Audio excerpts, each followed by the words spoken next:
Hello everyone and welcome back to my channel. Today we're here to talk about another Otto Preminger movie. In this case, we're going to discuss Angel Face, released in 1953. I tell you, it's no good. I'm not going to get involved. Involved in what? How stupid do you think I am? You hate that woman. Someday, somehow, you're going to hate her enough to kill her.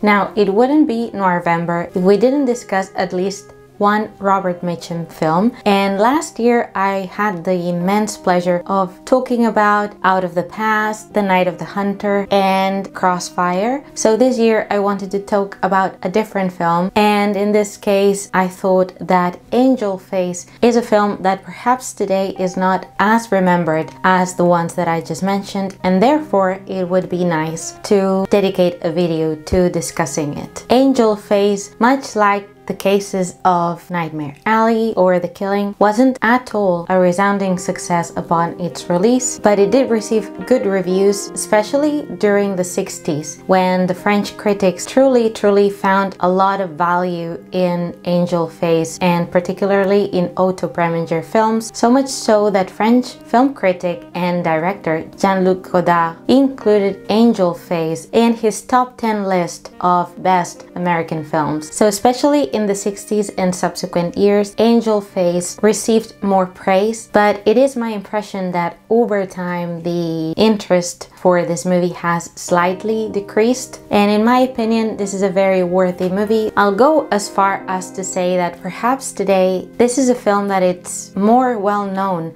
for its chaotic and very problematic production more than for the movie itself, mainly caused by the colossal figure of Howard Hughes, who was the producer of Angel Face, who also at the time had bought the contract of Jean Simmons to the Rank organization in the UK in the hopes of receiving more than just her performances, which wasn't at all the case. And even though they eventually settled the whole matter and she was eventually released from her contract to Howard Hughes, Angel Face was a sort of a revenge project on Howard Hughes' part. For that purpose, he had hired precisely Otto Preminger, who was notoriously quite a tyrant in his film sets, and Angel Face was probably one of the most paradigmatic examples of that. But despite all these very problematic and inexcusable behaviors, with Angel Face we also have quite an impressive classic film noir. So let's focus on what makes, again, Angel Face a movie worth watching and relevant today. Well, on the one hand, it is a very fine example of Otto Preminger's noir films, for much like in the cases of Laura and Fallen Angel, two movies that I also talked about last year, in Angel Face we have also a theme that we had seen before, which is the danger of only trusting the appearances and the subsequent perils of blind infatuation. Angel Face, with quite a telling title, alludes to the darkness behind an angelic figure. We have also other paradigmatic themes of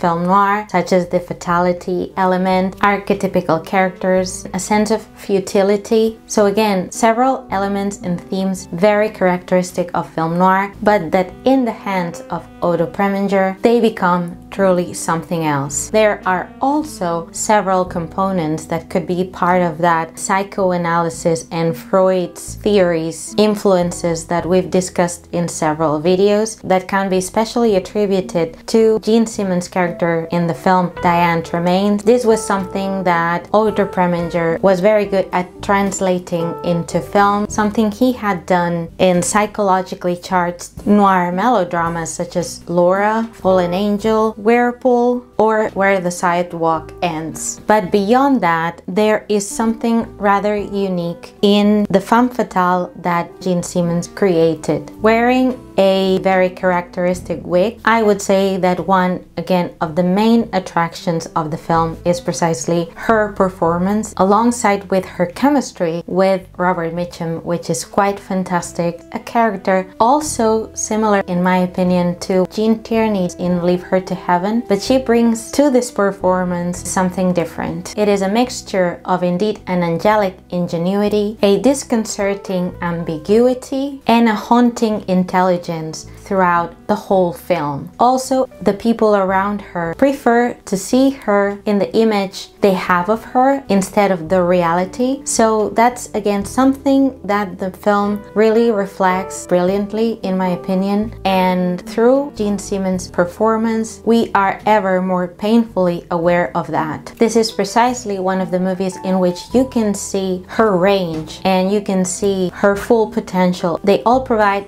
magnificent, understated performances, but of course one of its masters was Robert Mitchum at the center of the conflict of Angel Face, obviously a character that I should say is quite determined at getting ahead, at leading a different kind of life. So in my opinion, he is able to portray a more complex individual than just a guy who falls for the wrong girl. The rest of the cast is quite dependable as always and terrific. We have Herbert Marshall, who is always a guarantee. We also have Barbara O'Neill, Kenneth Tobey, Jim Backus, and Leon Ames. But I feel that in this film it is Mona Freeman's character, and I should say again Barbara O'Neill too, the ones that stand out the most for me. I have to say that the screenplay, the initial screenplay that Otto Preminger read, he didn't like, and it was reportedly written by Frank Nugent and Oscar Millard from a story by Chester Erskine. It appears that also Ben Hedge worked on it, and Otto Preminger also had some say in the story in terms of developing into something he felt confident to translate into film. There is particularly a part of the story that again is fairly similar to the Postman Always Rings Twice trial in terms of having a lawyer manipulating in favor of his clients. This is again quite evident in the character that Leon Ames plays as a lawyer, and that is something that I feel Otto Preminger would come back to even more prominently in a film like Anatomy of Murder, a film that I feel is the best or one of the best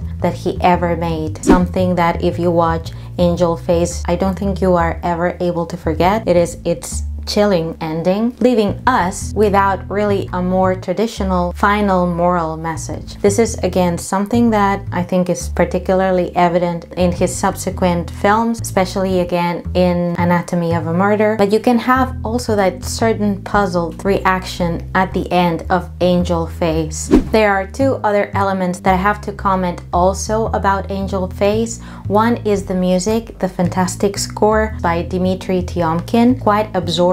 Particularly there's a piano theme that Jean Simmons' character plays in very particular moments of the story that is quite instrumental in the plot and quite fantastic in my opinion. And also of course I have to mention the cinematography of this film by Harry Stradling, a reputed cinematographer who was highly regarded both in the US and in Europe. He had worked famously for Hitchcock's Mr. and Mrs. Smith or Suspicion, then went to work for MGM for movies like The Picture of Dorian Gray, The Pirate, Easter Parade, but also in films like A Streetcar Named Desire, Johnny Guitar, or My Fair Lady, having worked years before in 1938 for the British adaptation of Pygmalion. And if Dmitri Tiomkin's score keeps you on the edge throughout the film, so does Harry Stradling's cinematography. His work is simply fantastic. So I hope that by now